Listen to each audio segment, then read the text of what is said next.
Ouais, bonjour à tous, bienvenue. Donc je réinvite Patrick, agriculteur, producteur de lait là, dans la Mayenne. Donc sur la situation évidemment qui s'aggrave, puisque comme il n'y avait pas de réserve d'avance de trésorerie et les gens fonctionnaient en flux tendu, donc et certains avaient des modèles fourragers avec peu de stock, hein, parce que voilà, les gars ils fonctionnaient avec une part de maïs mais avec pas mal d'herbe dans la ration. Et là, forcément, ça va peut-être être une des plus grosses sécheresses du siècle. Donc évidemment, là, tout le monde lève les bras. Et on m'a demandé si la solution, ce serait la pulpe, parce que là, on va être sur des maïs qui vont arriver à 200 euros la tonne dans les fermes, hein, Patrick. Et la pulpe, Ouais, c'est ça, ouais. moi, la pulpe, on m'a posé la question tout à l'heure. Moi, je sais pas. Je sais pas où en trouver. C'est vrai qu'à une époque, nous, on a connu beaucoup de sécheresse. Quand on avait moins de fourrage, on remettait des aliments comme ça dans la ration, la pulpe. Hum, Ça permettait d'économiser le fourrage grossier. Mais là, la pulpe, où est-ce qu'on hum. va la trouver? Ouais, salut à tous. Bon, je reviens pour discuter avec Philippe parce que bon, on a le président de la FNSEA qui s'est déplacé dans l'Aveyron et qui bon a annoncé des chiffres concernant le prix de l'alimentation qu'il faut trouver donc à la tonne. Et c'est ce qui me fait un peu réagir. Alors lui a annoncé donc bon une tonne et demie de manque de fourrage par UGB, donc on est certainement entre un et demi et 2. Ça dépend des secteurs, voilà. Mais surtout, il annonçait un peu des prix délirants. Donc, on lui disait entre 120 et 140 euros la tonne de matière sèche pour acheter des fourrages. Hmm. Alors bon, Monsieur Rousseau est très sympathique, hein, il est très médiatisé, évidemment, hein, au vu de ses fonctions. On va quand même lui redonner quelques notions. Il faut savoir qu'aujourd'hui, Oui. nous travaillons donc avec, on va les citer, hein, des personnes qui sont géniaux sur le terrain. La boîte Margaron, donc spécialisée en coproduits. Oui. Donc les pulpes, hein, comme tu parlais, Philippe. Donc, j'avais encore le technicien hier au téléphone. Donc, évidemment, il est submergé par les appels, hein, puis les éleveurs en détresse, puisqu'il y a des éleveurs, il n'y a plus rien à bouffer pour les vaches, où il y a des fonds de silos. Et donc, évidemment, avec ce qu'il y a dans les champs, ça va pas faire 3 mois de plus, voilà. Margaron, d'ailleurs, qui est Bon. une boîte reconnue et sérieuse. Ah ouais, ouais, c'est des gens sérieux, ils vont sur le terrain. Attention, ce sont des gens de terrain.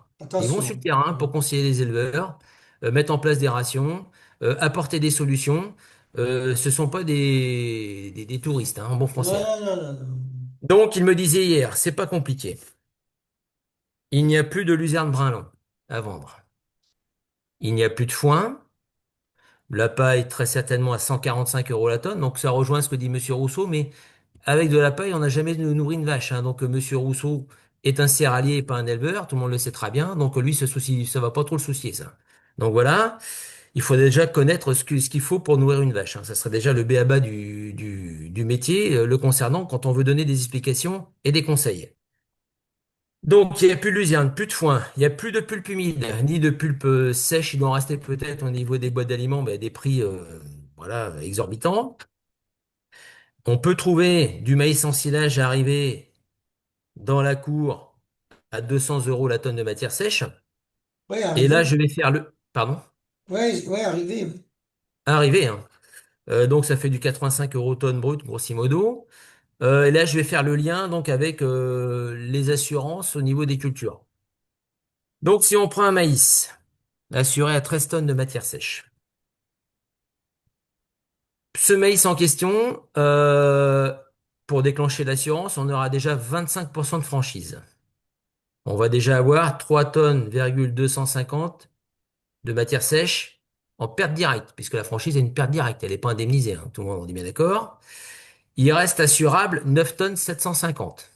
Jusque-là, voilà, ça reste que des maths. Si on a un maïs qui fait 6 tonnes, Oui, il va nous rester à indemniser 3 tonnes 750. Jusque-là, c'est tout le monde ça. suit. Oui. Voilà. L'indemnité à la tonne de matière sèche, on est à 100 euros tonne. Oui, Voilà. Ce qui fait que pour un maïs à 13 tonnes, vous avez un retour d'assurance à 375 euros de l'hectare. c'est ça. OK? Et je vais faire le lien avec les 200 euros tonnes de matière sèche pour faire Oui, arriver du maïs dans la cour pour oui. celui qui en a pas assez. Alors, si on reprend nos 13 tonnes, Hmm. quelqu'un qui n'est pas assuré a 7 tonnes de perte directe. Tout le monde Ouais, suit jusque-là. ouais. Pour compenser les 7 tonnes de perte, Pas de puisque 14. le gars, quand il a emblavé ses hectares de maïs, il a fait son système fourrager, il a calculé ce qu'il avait besoin dont il avait enfin, besoin pour le troupeau. Donc, pour un hectare, il lui manque 7 tonnes. Pour compenser cette perte pour un hectare, si on dit 200 euros tonnes arrivés dans la cour, un hectare de maïs aujourd'hui, qui a été emblavé au printemps, perd 1400 euros de Oui, l'hectare. oui, OK? Et le gars qui s'est couvert avec la sécheresse va perdre un bon 1000 euros de l'hectare. oui. Donc voilà, on laisse chacun faire ses petits comptes de son côté, voir ce que ça donne pour sa propre exploitation. Pour l'instant, je fais grâce de l'herbe, puisque maintenant, il faut attendre les relevés satellites, c'est un fonctionnement un peu différent. Voilà. Euh, Et là, je rajoute oui, le prix que tu as dit, la perte à l'hectare, le maïs qu'il ouais, faut le trouver, mais si tu trouves un maïs chez un voisin ou à 20-30 kilomètres, très ouais, souvent la qualité du maïs n'est pas là. Donc la qualité n'étant pas là, ouais, la perte est encore plus importante, sauf ceux qui vont acheter des maïs irrigués. Mais ils sont plus chers que ça, les maïs irrigués. oui. Ouais, c'est Pascal hein, qui me parlait.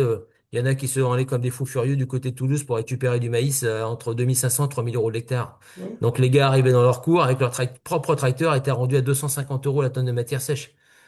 Donc là, bon, voilà quoi, c'est juste démentiel. 250 € la tonne de matière Bon, sèche, peut-être qu'on peut oui, presque le prix du lait, quoi. arriver. Oui, bon, on n'est pas bien loin, hein. Tout en sachant qu'avec du lait à 400 euros, les gars vont faire des marges à 300 euros millilitres. Donc bon, ça paie rien du tout, hein. Voilà. Euh, On peut peut-être trouver à légèrement moins cher si on est avec un voisin, mais tout en sachant qu'aujourd'hui, quand on voit la tête des maïs et la qualité, alors déjà sur son propre maïs, les 6 tonnes qu'on va récolter, la qualité va être très très moyenne. Il va déjà falloir en plus compenser ce qu'on a récupéré chez soi. Voilà, Donc on passe allègrement la barre pour quelqu'un qui est pas assuré des 1400 euros l'hectare, on va peut-être franchir à 1600 euros l'hectare la c'est bon. perte pour un hectare de maïs. C'est énorme. Ah oui. Voilà. Donc, bah, c'est une réponse à Monsieur Rousseau qui nous parlait de 120 à 140 euros la tonne de matière sèche. Bah non, Monsieur Rousseau. La réalité du terrain, c'est pas ça. Alors moi, je sais Hein. Il pourquoi. faudrait d'abord. Moi, je sais Oui, pourquoi, parce que la Chambre d'agriculture et ces gens-là, mais ça, c'est depuis toujours, et malheureusement, ça continue, c'est que lui, il a entendu les prix, et c'est vrai qu'il peut s'en vendre à 120 €, 130, 140 € des fourrages, hein. oui, Mais lui, il compte jamais la main-d'œuvre et le transport, lui. C'est, dans les chiffres Fédé, Chambre d'agriculture, notre travail, il a toujours été gratuit. Nous, on travaille gratuitement. C'est pratique, ça. oui, oui, bah, c'est ça, c'est ce qu'on appelle aussi l'entraide. Bon, Oui, c'est voilà. ça. Bon, passons. Donc, mais une fois de plus, faut pas se leurrer. Même le maïs, une fois, bah, alors même s'il réussit à en trouver à 120, 140 euros arrivé, très bien. Euh, il faut l'équilibrer, le maïs, Oui. pour que la vache elle digère. Donc, faut pas oublier de mettre les protéines en face. Mhm. Donc une fois de plus, ce que les animaux trouvent pas au niveau des prairies, qui est une alimentation équilibrée, il faut refaire l'alimentation équilibrée en achetant de partout. Mhm. Et on n'oublie pas les minéraux, les vitamines, parce que bon, évidemment, les animaux sont en déficit. Pour compenser une tonne de matière sèche d'herbe avec une qualité tout à fait correcte, bah, c'est une tonne de luzerne brun-long en face. La tonne de luzerne brun-long, il y en a plus de toute façon sur le marché. Elle était rendue à 270, 280 euros tonne. Bon, on est loin des 120, 140. Mhm. Voilà. Et quand bien même, si on voulait retrouver du foin qui a pas sur le marché, Non. bah, il n'y a pas de prix parce qu'il n'y en a pas. Non. Bon. Alors, il est en train d'expliquer que on va amener des aides, machin bidule, pour aider les agriculteurs. Oui, alors, le peu d'aide qui va arriver, très bien, mais il n'y a rien à acheter sur le marché. Donc, on fait comment? Ben après, il y a des aliments complets, tout par les coopératives, avec de la marge dedans. Mais s'il faut acheter ça 400 € la tonne, le prix d'un litre de lait. Alors, il peut y avoir ce genre de choses-là proposées, mais une fois de plus, ça vient en complément de la ration de base. On n'a jamais vu une vache tourner qu'à l'aliment. Faut pas oublier toute la partie fibrosité derrière. C'est ça. Sinon, la vache, elle va tomber en acidose, ça va être réglé, on va la tuer. Donc, ça ne s'arrête pas qu'à l'aliment commandé. Il faut ce qu'on appelle la partie rumination, soit de la paille, soit du foin à mettre en complément dans la ration. C'est très compliqué. Donc, c'est plus compliqué qu'on ne pense d'alimenter un bovin. On a l'impression que les vaches, on les voit dehors en train de pâturer ou les gars sont en train de les soigner. C'est la fête au village, tout est aisé. C'est faux, archi faux. C'est un vrai métier que de produire du lait, de la viande, du porc, de la volaille. C'est un suivi technique et très pointu. On C'est ça, faut fournit, bien le savoir. on fournit des produits élaborés. La vache et nos cultures, elles transforment, les cultures transforment du fourrage. La vache fournit du lait qui va servir à faire le beurre, les yaourts. Et ceux qui Oui. font de la viande, ils fournissent de la viande de qualité. Donc ça, normalement, ça doit se rémunérer. Voilà. Ah bah voilà. Donc tout ça, bah, je rebondis à ce que tu dis. Alors, j'ai aussi appris que ce monsieur-là est directeur général de biogaz. Alors moi, j'ai rien contre la méthanisation, mais il faut quand même pas oublier que une fois de plus, les méthaniseurs seront en concurrence avec les bovins, Hmm. puisque si sur une ferme, le système fourrager mis en place n'arrive pas à fournir la nourriture aux troupeaux en place, donc on est obligé d'aller acheter à l'extérieur. Pour les méthaniseurs, il en est de même. Oui. C'est un système fourrager à part entière pour le méthaniseur. On va expliquer les choses comme ça. Donc, les méthaniseurs vont entrer en compétition aussi avec les bovins pour trouver le peu qu'il y a sur le marché. Et C'était donc, déjà le cas les autres années, quand on a eu au oui, sud de la Loire, on a déjà eu des années oui, sèches, c'était déjà le oui, cas. Donc là, oui, comme c'est un programme qui a été mis en place avec Xavier Belin en 2012-2013, ça a démarré avec un accord au départ avec GDF Suez. Le oui, gouvernement devrait prendre en charge la gestion des méthaniseurs et mettre la priorité aux éleveurs pour le fourrage. Le gouvernement a mis ça en place. C'est à lui d'assumer, hein, oui. avec le C'est syndicat. exactement à l'État d'assumer et Parce faire que deux choix, le gars qui a un signé, choix crucial. le gars qui a signé son contrat avec le méthaniseur, il n'est pas responsable, lui. Donc l'État les a emmenés dans un Non, projet comme ça. Donc il a signé un contrat, oui, lui. L'État, faut qu'il respecte son oui, contrat. La FNSEA les a emmenés là-dedans. Bah, oui, maintenant, il faut leur demander comment faire. oui. Voilà. C'est Donc, tout. je discutais hier avec un agriculteur qui donc travaille avec le méthaniseur collectif à côté de chez nous. Et il dit clairement que bah, eux, ils produisent donc du maïs pour le méthaniseur. Et donc, dans le méthaniseur, il a toujours été mis la priorité aux élevages. Donc, ce qui va se passer cette année, c'est que ils vont garder les surfaces maïs pour leurs troupeaux, ce qui était une évidence absolue, hein. Donc, Oui, les éleveurs ont quand même une tête, hein. Mais le méthaniseur en question va être obligé de retrouver autre chose à côté pour fonctionner. oui, Automatiquement, eh bien, il va entrer en compétition avec ce qu'il y a sur le marché. Et donc, on va avoir une inflation sur le peu qu'il y a à vendre au niveau du marché. Et ce qui est tout quand à même fait. assez dommageable, la méthanisation, très bien, à la limite, c'est pas un problème, la méthanisation comme l'élevage, mais à ce moment-là, il faut y mettre ce qu'on appelle un plan et un vrai plan. Donc, il faut on a connaissance maintenant, une fois de plus, de ces crises climatiques qui vont se répéter. Donc, une fois de plus, les produits sortis fermes ne peuvent plus avoir le même prix puisqu'il y a des coûts de production qui explosent. Et parce qu'on n'est plus capable de nourrir avec nos propres fermes les animaux Non. que l'on a en place. Donc on n'est plus capable, si ça continue de la sorte, de sortir les mêmes volumes de production. Donc ça veut dire que la nourriture, il faut la trouver ailleurs. Et on va la trouver ailleurs où? Une fois de plus, en nouant en partenariat avec nos amis céréaliers, puisque eux ont des surfaces à disposition qui aujourd'hui sont emblavés la majeure partie du temps pour faire de la culture de vente sur des marchés aujourd'hui très peu rémunérateurs et aujourd'hui ils en souffrent énormément. Si demain on a des prix rémunérateurs à la hauteur des coûts de production qui incluent évidemment notre rémunération du travail, nos investissements et surtout la prise en charge des aléas climatiques parce que tout le monde va devoir mettre la main au porte-monnaie Il faut et ça passe, l'incorporer, faut ça va atterrir au niveau l'incorporer. du consommateur. Oui, faut l'incorporer dans le coût de Il faut production. l'incorporer tout à fait pour qu'on puisse passer ce genre de contrat d'avenir Oui, et que la méthanisation n'entre pas en compétition avec voilà. les éleveurs. Et comme ça, chaque activité n'empiète pas sur le terrain de l'autre. C'est C'est ça. ça qui est fondamental. Et c'est ça le problème qui est à l'origine où on a des gens qui ont lancé soi-disant un complément de revenus en occultant le changement climatique au travers de la méthanisation. Et ça, c'est une erreur fondamentale. Donc lui, aujourd'hui, il n'en parle pas. Voilà. Il dit qu'il faut trouver des milliards. Très bien. Bon, il est à côté de ses pompes concernant le coût d'achat de l'alimentation et la disponibilité, parce qu'il n'en a pas. Donc Non. c'est bien de faire des déclarations devant les médias, mais la réalité du terrain est tout autre. Et là, Voilà. ils Et je sont, pense que aussi, à un moment donné, c'est que la profession doit faire Oui, ils sont en train d'emmener les pardon? médias, on voit bien, hein, ils vont squeezer le débat. Ils sont en train de Ouais, l'emmener, ouais, ouais. oui, la crise agricole en Ouais. disant que c'est la sécheresse. En fait, le seul problème, c'est la sécheresse. Non, non. Justement, le Non. problème de fond, c'est pas la sécheresse. La sécheresse, c'est un truc qui vient C'est par-dessus. le modèle. Ouais. Voilà, c'est le modèle. Et C'est le modèle qui a été mis en Vincent place. Châtelier est passé dans les médias. Il a dit, bah oui, on recule, la ferme France recule, on se fait piquer Bah, des marchés par l'Espagne. Moi, s'ils veulent les travailler au prix des travailleurs mexicains à 3 4 euros par jour, pas de l'heure, Oui, oui, par jour.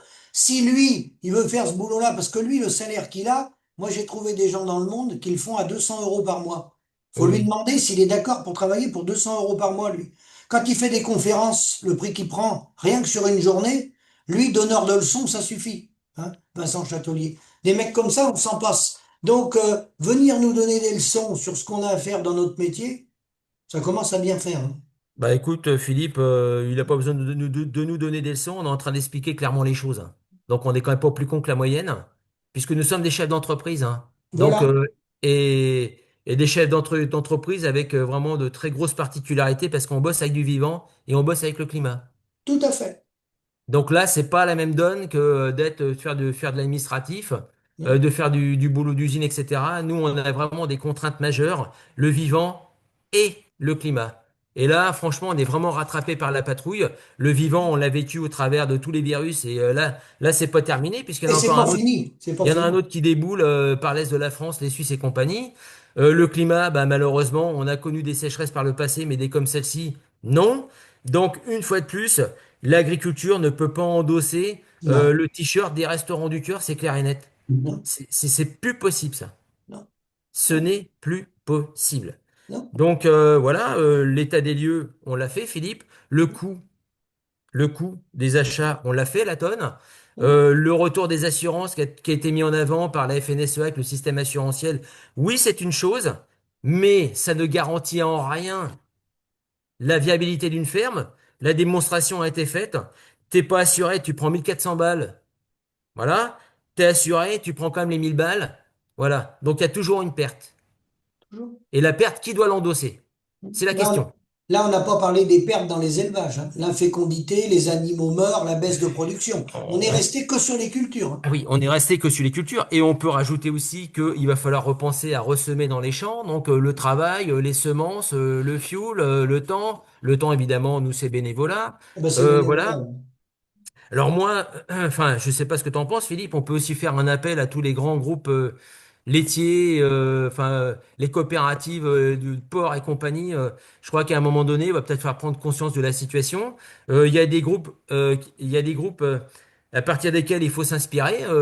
Moi, je reviens sur le groupe Bell aujourd'hui, hein, qui tire le prix du lait de l'avant. Hum, Hein. C'est pas le plus gros groupe industriel laitier français. On a le numéro 1 en France. Bah, je hum, pense qu'il y a peut-être de l'argent qui est peut-être à gauche, à droite, qui est peut-être fait à rapatrier chez les éleveurs. hum. Au-delà des industriels laitiers, on a la grande distribution. Tout à fait. Hein. Alors moi, je suis pas dans les petits comptes, hein, mais bon, on parle toujours des paradis fiscaux, etc., machin bidule. Va peut-être falloir un jour aller chercher le pognon parce que là, le citron est plus que pressé. Hein. Ouais. Et puis c'est au détriment des emplois sur les territoires, c'est un appauvrissement généralisé on voit bien de toute façon dans notre société, je regardais, le revenu médian, il est à 2200 euros Oui, mensuels. Et le revenu moyen, il est à 2700. Plus il y a d'écart entre le revenu moyen et le revenu médian, plus la société a dysfonctionne. Ça veut dire oui, qu'il y a trop d'écart. Il y en oui, a qui ont des salaires, on va le dire, qui sont pas mérités, oui. et d'autres qui n'ont pas de salaire. Parce qu'il y en a qui ont des salaires qui ne méritent pas. Bon, j'ai pas besoin de les nommer, ils sont faciles à repérer.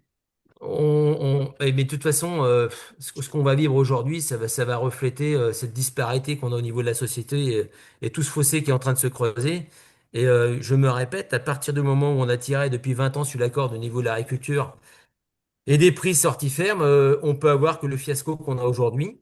Ça, Donc, une fois de plus, c'est un appel à tous les grands groupes. Hein. Il y a des groupes qui montrent l'exemple, et il y a des marques comme C'est qui le patron qui montrent l'exemple. oui, Je me répète, il y a un groupe comme Biel qui montre l'exemple. Ils font l'effort.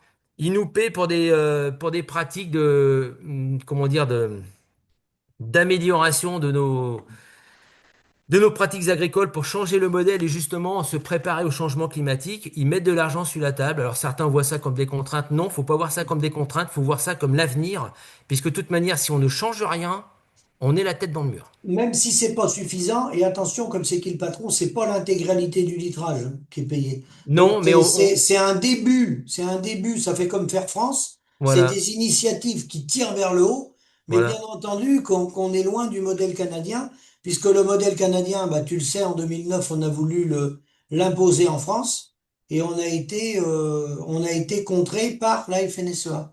Un syndicat qui Voilà, doit normalement défendre les producteurs et un syndicat qui a œuvré contre les producteurs, donc contre nous, et qui a protégé l'agroalimentaire et les c'est ça. coopératives. Voilà. Donc, bah voilà, Sinon, on n'aurait pas besoin de faire France et tout ça. On a tout ce qu'il faut. Il suffit de faire une OP comme au Canada, hein, pareil en volaille, pareil en lapin. On les a, les outils. En plus, ça coûte rien. C'est une gestion des volumes, pas de gaspillage, pas de gaspillage, Hmm, gestion des volumes. hmm, Les surplus, s'il y a du rab, on peut les donner justement au Resto du Cœur. Je dis bien les hmm. surplus, les invendus. On a tout ce qu'il faut pour faire marcher le modèle. Simplement, ce modèle-là, il rapporte moins à certaines personnes. Voilà. Ouais, et puis on ne peut plus se permettre, comment dire, de produire pour produire, parce que Non. quand on voit donc une fois de plus ce crash climatique, produire, aller sur des marchés qui n'ont aucune rentabilité, eh bien quand on produit, bah, les vaches, faut les nourrir, hein. Oui. Donc produire pour produire, ça n'a plus sa place en agriculture, Non. Et justement, tout simplement. je voulais te faire une parenthèse. Tu tombes bien, produire pour produire. Le discours qui est vendu là, c'est que la crise agricole, c'est uniquement lié à la sécheresse. C'est ça le message qu'ils font passer. Et il faut refaire des plans d'eau partout, relancer des grands plans irrigation. Alors oui, il faut irriguer. Mais moi, j'ai mis là sur mon petit papier, attention, danger. Parce que mettre de l'irrigation dans beaucoup d'endroits ou partout, c'est pas ça qui va résoudre le revenu des paysans. Non, bah non. L'irrigation n'est pas liée au revenu des paysans, hein. C'est là qu'ils sont dans la manœuvre. Parce que ça veut dire que les gars, ils vont produire plus, ils vont assurer des volumes pour alimenter les abattoirs et les laiteries, tout ce qu'ils ont besoin, et les céréales, mais ça te donne pas un contrat de revenu avec une marge. Absolument pas. Et une fois de plus, on va se répéter, dans la crise actuelle, il y a un nombre de statistiques, on les a pas, incalculables d'exploitation en difficulté.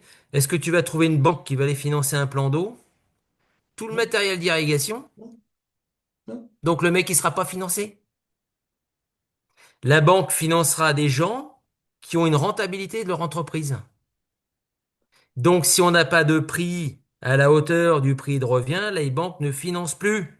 non, Tout simplement. Et des dossiers, t'en vois passer à l'appel, et moi j'en connais aussi, les banques ne financent plus. Donc on va pas dire, ah les gars, ah ben ils vont aller irriguer les gars. Bah non, bah la banque elle veut déjà même pas les financer sur le fonctionnement classique de l'exploitation.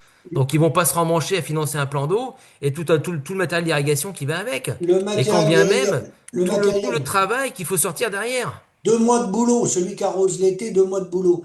Le matériel d'irrigation, c'est très coûteux, ça s'amortit sur 7 ans. Moi, mon plan d'eau qui fait 1 hectare, je l'ai fait en 1990. Si je le refaisais aujourd'hui, écoute bien, il vaut 6 fois le prix qui m'a coûté en Oui. 1990. On est en 2026. J'ai demandé à mon entrepreneur, il m'a dit minimum 6 fois le prix. Et ce qu'on fait, nous, Ouais, donc. ça fait x6 depuis 90. Donc voilà un peu la fumisterie du truc, c'est-à-dire que bah, les exploitations étant fauchées, on va pas, les mecs vont pas aller faire des projets d'irrigation, Mais non, quand bien même la banque nous refuse de les financer. Donc le retour sur investissement, personne ne le connaît puisqu'on n'a pas de prix minimum garanti qui couvre le prix de revient. Ça ouais. paraît évident à comprendre tout de même. Maintenant, Donc on peut pas embarquer des gens dans de tels raisonnements alors est-ce si qu'il on va, ne résout pas le problème de base des prix sortis fermes, tout à fait, la tout simplement. rentabilité. La rentabilité, et là, on va sortir à un mur. Hein. Bon, il n'y a que les prêts garantis par l'État BPI s'il avance et qui mettent des sommes importantes. Parce qu'autrement, les banques, et on peut les comprendre, comme ils n'ont pas de visibilité et que les gens étaient, ils n'avaient pas de rentabilité avant, ils vont pas en avoir demain avec la sécheresse. Bon, comme ils n'ont pas de visibilité, bah, les banques, elles vont pas prêter. Il n'y a rien de surprenant, hein. On n'invente rien, hein. Mais non, donc, mais non, c'est pour ça que c'est un discours complètement farfelu, complètement fou, quoi. On n'a déjà même pas résolu le problème initial des prix qui durent depuis plus de 20 ans, voire 30 ans. Non, Donc, comment on va faire réinvestir les mecs alors qu'ils n'ont pas un rond? non. Et la gestion Bah, des moi, c'est la volumes. question qu'on Parce pose que, à. ouais, gestion Eh des ben oui, volumes. mais donc, c'est là où, en fait, c'est une incompréhension totale sur les discours qui sont tenus sur les plateaux TV. C'est du mensonge du début jusqu'à la fin. Ouais. Il n'y a aucune véracité sur les chiffres qui sont donnés. Ce sont des déclarations à l'emporte-pièce, comme quoi on a l'impression qu'on va avoir la solution en claquant des doigts. Mais c'est faux, archi faux. Donc là, Donc maintenant, il faut des propositions sérieuses. faut la mesure d'urgence, les milliards, il n'y a pas le choix, sinon les gars vont arrêter. Même avec des milliards, il y en a plein qui vont Ah arrêter, hein. ben ça Il y en a déjà, alors, il y c'est en a déjà voilà. qui ont vendu les troupeaux, hein, je te le dis tout de suite. Il y a déjà des troupeaux de vendus et ça va s'accélérer. Donc, c'est des milliards pour essayer de continuer, pas gagner de Oui. l'argent, essayer de continuer. Mais après, si dans l'hiver, si pour le printemps prochain, personne veut retoucher au modèle et à la chaîne de valeur. De toute façon, on peut se rappeler dans un an, ça sera pareil. Et donc là, c'est bien ce qui arrive parce que ce qu'avait dit Pascal Massol en 2009, hein, il faudrait ressortir les Oui. vidéos de Pascal Massol en Hmm. 2009, elles sont complètement d'actualité. Et on est en Ah ben 2026. les gars, ils étaient dans le vrai depuis le départ, hein. Donc moi très honnêtement, là on discute, hein. On fait un état des lieux, ok? Bon, nous n'avons pas le pouvoir de changer les choses, puisque comme on nous dit souvent, il faut être élu pour, très bien. On a des élus qui sont pour. Alors, ce qu'on est capable de comprendre à notre niveau, j'imagine que ceux qui sont dessus sont capables de comprendre, hein. Là, faut pas faire maths sup pour comprendre ça, hein. Donc, voilà, c'est des plus et des multipliés, donc tout simplement. Et puis, on est quand même entouré de centres de gestion qui sont quand même capables de livrer un état des lieux de l'agriculture, logiquement, au niveau du ministère. On se demande si c'est quand même fou aussi. On a Internet, on a tout un tas de choses. Il n'y a pas besoin de se déplacer pour envoyer les chiffres, bordel. Normalement, justement, le Bon, centre de euh, il gestion, y a, il y a, il y a une opacité, bien sûr. Le centre de il y a une gestion opacité au niveau de la réalité des choses. voilà, les centres de gestion ne donnent pas la réalité du terrain. Ils balancent le Non, bénéfice d'entreprise. Mais le bénéfice d'entreprise, ça veut rien dire du tout. Même l'OBE. Tout ça, faut les analyser. Faudrait une audite nationale par un oui, cabinet indépendant, oui. hein, et qui mette bien de côté ce qui est privé, ce qui paraît de l'exploitation, ce qui vient des salaires extérieurs, travail extérieur, mandat, etc., ce qui est louable, hein, mais on met tout bien de côté et on met réellement, on isole la partie revenu agricole qui sert à faire tourner l'exploitation. Et si on faisait un audit Hmm. très précis, bah, tu verrais que la ferme France allait en faillite. Ah Bon, il oui, n'y a oui, pas que il y a pas que la ferme France, hein, les autres aussi, hein. et, enfin, je pense que Philippe, c'est à l'image du pays, hein. Bah, bien sûr, C'est tout. bien sûr. Dire, malheureusement, il en Bah, c'est à découle l'image ce du qu'on vit pays, aussi au c'est à niveau du l'image pays. du Donc, pays. bon, On a quand même des gens qui ont quand même des compétences, puisqu'on a un ministre de l'économie qui a déclaré qu'il allait mettre la Russie en faillite. ah oui, oui. Hmm. Donc il a quand même des compétences. Ah bah oui, avec la langue, on a beaucoup de compétences. Dans les faits, c'est autre chose. Voilà. Puisque dans les faits, c'est ce qu'on vit au quotidien, ce qu'on met en œuvre au quotidien. Et quand on a des exploitations à gérer, qu'on est obligé de subir, je dirais, toute cette géopolitique, donc ça commence avec l'Ukraine, ça continue avec l'Iran. Voilà, alors toutes les entreprises qui nous entourent, quand on se fait livrer de l'aliment ou machin bidule, tout le monde a répercuté son coût sur le mètre carré de charpente, de béton. Alors le béton, on n'en parle même pas, le béton c'est extraordinaire.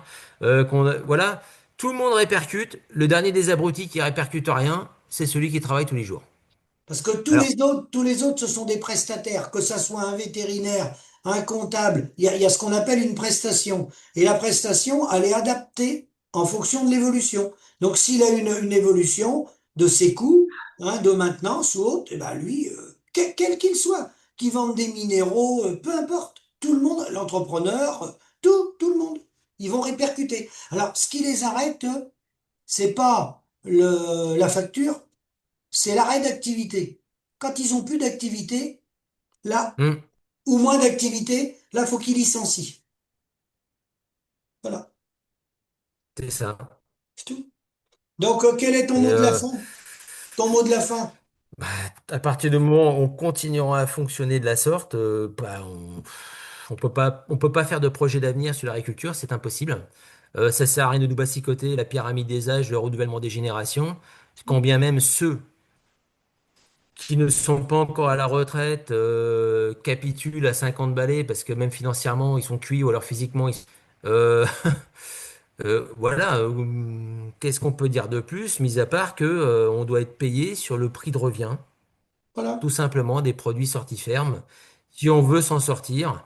Et le consommateur, et comme la grande distribution et tout, enfin, tout au long de la chaîne, il faut bien savoir une chose, que on ne pourra pas continuer si on n'est pas payé sur le prix de revient. Ce n'est pas possible et ce n'est pas à nous d'endosser la facture climatique. Tout le monde est responsable du changement climatique. Pourquoi la facture, elle nous incombe? Voilà. Très bien, Patrick, c'était ton mot de la fin? C'est voilà, c'est tout. Ben moi, oui, mon mot de la fin, c'est Oui, que chacun doit prendre conscience de la situation. voilà. Ben moi, mon mot de la fin, c'est de dire qu'il faut qu'on arrête d'être des porte-seaux. Et au lieu d'être des porte-seaux, porter les seaux pour l'agroalimentaire, il faut qu'on rédige notre facture, mais pas la facture électronique.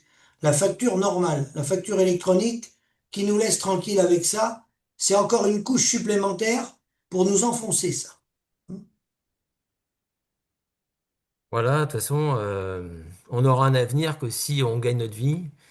Tout simplement, et c'est valable dans tous les milieux, c'est pas une exclusivité agricole, on n'est pas là pour faire de la figuration, nous ne sommes pas des intermittents du spectacle, puisqu'aujourd'hui on a l'impression d'être des intermittents du spectacle de la filière agroalimentaire. Voilà, on peut se mettre dans cette catégorie-là, Philippe. Oui, mais si tu veux, comme tu disais tout à l'heure, nous, notre travail, il compte pas, hein, on est à 2 3 euros de l'heure, c'est de l'entraide, comme on faisait avec nos voisins quand il était malade, ce qu'on appelait les mutuelles coup dur. Donc Hmm. on est resté sur des bases d'après-guerre, où en fin de compte, c'est un métier passion, et comme tu disais, on n'a pas de chèque passion. Non, le chéquier passion, ça n'existe pas, parce qu'on nous dit toujours, ah, vous êtes des passionnés. Bon, bah c'est bon, oui, on est passionnés. Heureusement qu'on est encore assez passionnés, parce que si on n'était pas passionné, on se poserait pas toutes les questions qu'on est en train de se Ah poser, non, Philippe. non, Il y a depuis longtemps qu'on doit fermer l'ordinateur. Toi, bah, t'aurais ta chaîne, t'aurais tout arrêté. Ce que tu fais aujourd'hui, tu fais par passion parce que tu as des convictions. Moi, si aujourd'hui j'interviens, c'est pour expliquer comment ça fonctionne et parce que bah, j'ai des convictions et que j'ai des valeurs. Et les valeurs, c'est la valeur du travail. Et que la valeur du travail, elle doit pas être bafouée. Notre c'est travail beau. a une valeur, tout simplement. Et il y en a ras-le-bol de se faire piétiner du matin au soir. Donc, nous ne sommes pas des gens crétins. Nous savons calculer, nous savons compter, tout simplement. Donc, on peut aller discuter avec qui que ce soit. Les chiffres, et nos chiffres, on les connaît. Ouais, bien sûr. Donc, à un moment donné, bah, écoute, je sais pas ce qu'on peut dire, hein. S'il y a des gens qui sont aux manettes, hein, tous les gars qui sont dans la chambre d'agriculture et compagnie, faites votre boulot. Et Ouais, faites remonter l'information surtout. oui, Parce que le boulot des chambres d'agriculture, c'est de faire, c'est le lien entre la base et l'État, théoriquement, hein. mm, mm, Bon, j'ai l'impression qu'il y a eu un court-jus quelque part. bien sûr, bien sûr. Et un gros court-jus. Bien sûr. Personne ne veut revoir le système parce que tout le monde veut garder ses avantages. Bon, bah, On peut le résumer comme ça. on va pas être méchant avec certains, mais il y en a certains qui sont arrivés là-dedans, on n'en dira pas plus. On n'en dira pas plus. Donc, Tiens, soit on a des gens qui se mettent au service de la base. mais ça, Soit on a des gens donc, qui se mettent au service de la base, soit bah, s'ils sont là que pour leurs propres intérêts, on n'en voit pas l'intérêt d'avoir ces gens-là que pour nous représenter. non. Dans ce cas-là, ils ne peuvent pas être représentants du syndicat ou représentants gouvernemental. S'ils viennent pour leur intérêt, ils peuvent pas, ils défendent pas Si on attend l'intérêt encore général. Philippe, parce qu'on a des soucis de réseau. Voilà, donc ils peuvent pas défendre l'intérêt général. Bon, je te Ah non, remercie. c'est Ouais. là qu'on. Bah ouais, mais on peut. Oui. Bah oui, aujourd'hui, on en est à se poser toutes ces questions-là, de toute façon. Donc, il y a des questions essentielles. Qui est là aujourd'hui pour nous défendre? C'est la bonne question. Ah bah ça. Moi, c'est ce que c'est ce que je me pose tous les jours. Qui est là pour nous défendre? Puis il y a longtemps que ça dure. Il n'y a pas de pilote dans l'avion. Voilà, c'est le mot de la fin. Merci Patrick, à Bah non, non, là, c'est bientôt. le crash. À bientôt, merci. À bientôt, Philippe. Salut, ouais. Salut.